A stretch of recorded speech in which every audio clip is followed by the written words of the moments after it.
कहे छे बाबू ये जबई में थे जबई ये जबई में थे जबई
कष्ट दे दियो लेकिन मैया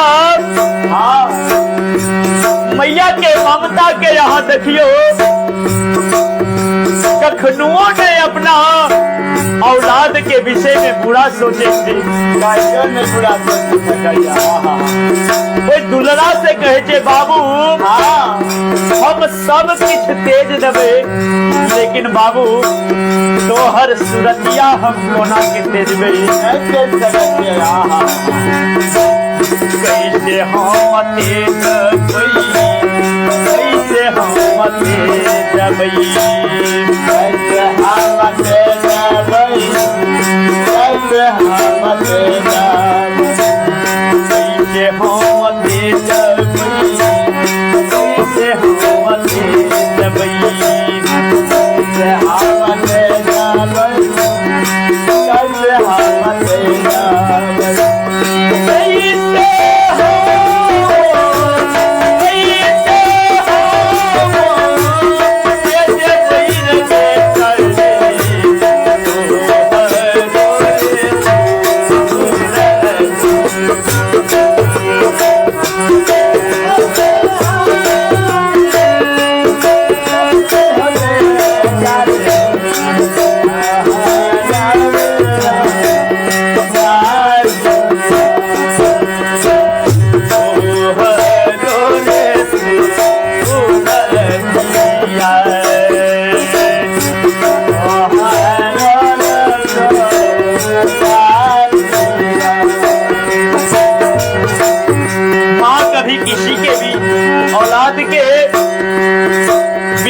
कभी बुरा नहीं सोचती है। नहीं भैया नहीं, हम आप बुरा हो सकते हैं, पूत कपूत हो सकता है, लेकिन माता कभी कुमाता नहीं हो सकती है। नहीं हो सकती है भैया।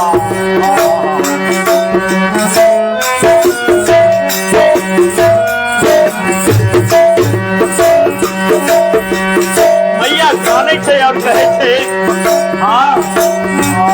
और किया लहरिया लहरिया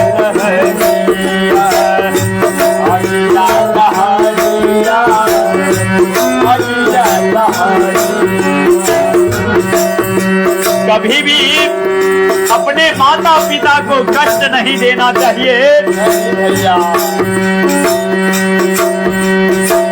कहते हैं कि प्रथम गुरु मेरी माँ तो है, हाँ दूजे पिता कहलाते हैं, जय हो। और तीजे गुरु कौन होता है? कौन हो जो सही मार्ग पर हमें लखा दे, सही मार्ग का दर्शन करा दे, वही गुरु है।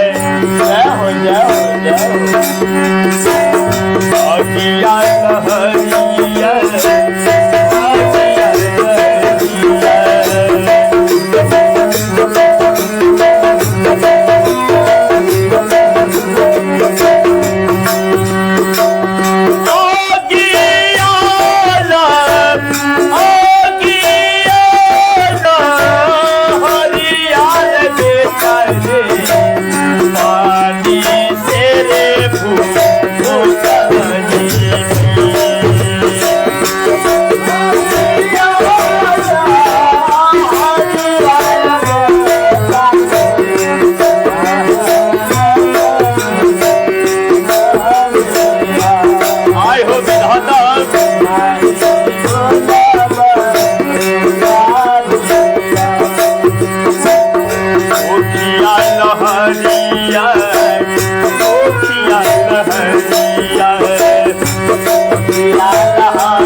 प्रेम से बोलिए माता पिता गुरुदेव स्वामी।